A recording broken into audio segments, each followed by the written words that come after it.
self-fulfilling prophecy, a life is strange theory. A self-fulfilling prophecy is a prediction or premonization of an event that happens because someone inside the prophecy believes that the event will come true. In simpler terms, the event happens because you try to prevent it or alter it. One example of this is the Greek legend of Perseus.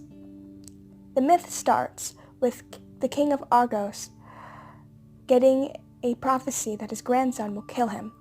In order to prevent this, the king sends his pregnant daughter out to sea in a bronze chamber. Despite this, she has the baby and both survive. Perseus then comes back years later to kill his grandfather for abandoning him and his mother. Do you see what happened there? The king tried to stop the prophecy, and in turn, the prophecy came to be. I will get to how this ties into Life is Strange in a moment. First, some more info on SFP, self-fulfilling prophecy. A SFP can only be broken in two ways. The first is to find someone outside the prophecy to intervene. This is not possible in Life is Strange because the storm affects the whole setting of the game, this town. The second is to tie another larger prophecy or event to the original prophecy or create a paradox. An example of a SPF being broken this way is in a myth about the Oracle of Delphi in Greek mythology. The legend starts with the oracle issuing a prophecy of her own death, killed by one of her priestesses. In order to find out which priestess will kill her, she makes another prophecy about each of her priestesses being killed on their wedding day. How did she survive? Why, she married all of her priestesses and killed them after the ceremony. This negated the first prophecy because her priestesses were dead and unable to kill her. She effectively created a paradox to keep herself safe. You must be thinking, Lucky, how the heck does this tie into Life is Strange?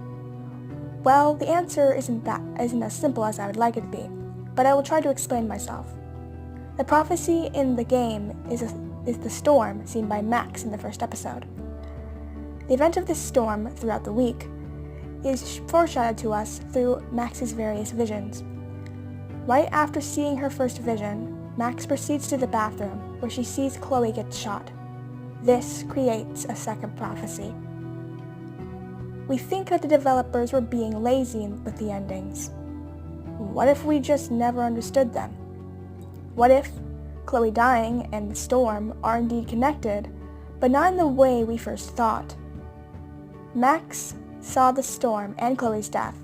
By knowing the storm was coming and preventing Chloe's death throughout the various episodes, Max is inadvertently causing the town's demise.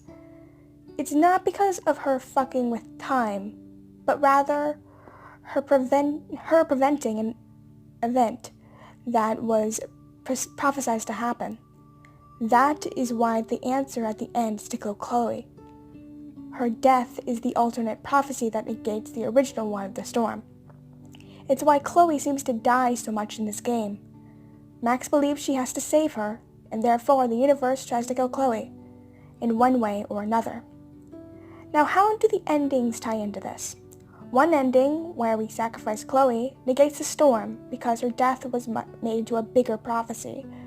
At the point where we have to choose, both endings, and by extension, both prophecies, are at their strongest. We can only negate one. Depending on what you choose, one prophecy will play out, either Chloe's demise or the town's destruction. You see, it's not so much chaos theory that's happening in this game, well, that is a part of it, but rather it's a SFP going out of whack.